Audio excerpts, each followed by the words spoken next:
Charles Atlas was known as being one of the founding fathers of bodybuilding in general, as we know it today. And he was actually known for constructing one of the very first ever bodybuilding workouts or bodybuilding programs, as we know it today. So I know a lot of people credit Eugene Sandow as having held the very first bodybuilding competition ever. It was called the Great Competition, and that was held in 1901. So Charles Atlas was really popular in the 20s. So, basically 2 decades after that first bodybuilding competition was held, Charles Atlas began to popularize the idea of a bodybuilding, routine and method. And he made his famous transformation from the quote-unquote scrawny weakling to the bodybuilder-esque physique that he ended up having during his prime. So he was born in 1892, so just 3 decades, or just 2.5 decades actually, after Eugene Sandow was born. Eugene Sandow was born in 1867. So not that big of a time difference between him and Eugene is arguably one of the very first bodybuilders / strongmen of all time to really popularize the idea of a physique competition or a physique standard to be set.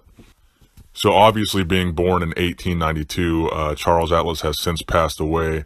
He died on December 24th, 1972, at the age of 80 years old.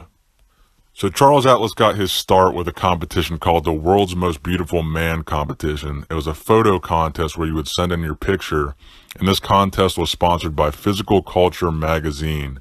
So this was a magazine that was the brainchild of Bernard McFadden. And this is the first competition that Atlas won, which really gave him an initial jolt of popularity.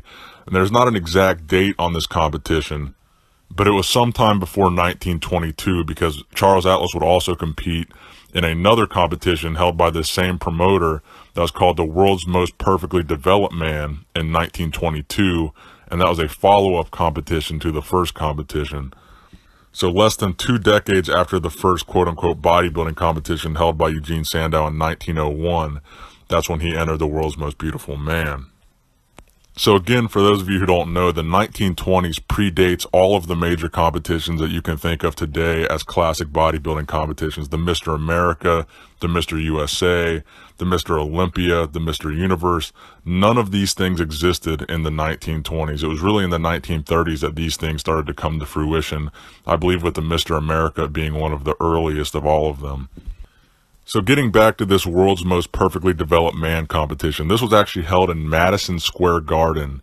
And it was really, one of the first big physique competitions, because really what they had was over 700 competitors.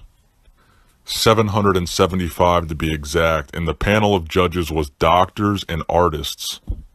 And out of these 775 competitors, yet again, Charles Atlas would win that competition. So in addition to winning this massive competition, the majority of Charles Atlas's fame, and the reason most of you might know his name, although I'm sure a lot of you might not have heard of him, was the Charles Atlas comic strip. So these were a cartoon comic published from the 1930s onward.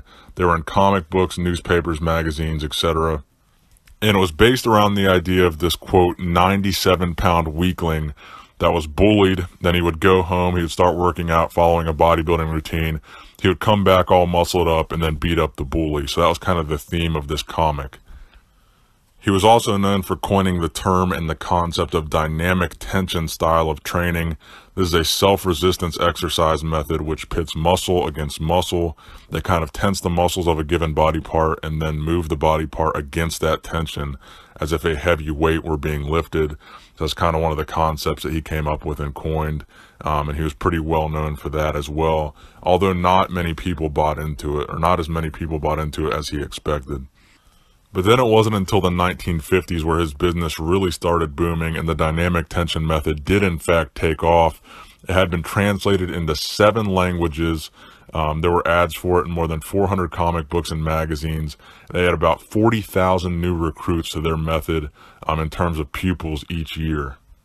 And they even had a handful of celebrity pupils, including Rocky Marciano, Joe DiMaggio, and Robert Ripley, aka Ripley's Believe It or Not, Robert Ripley.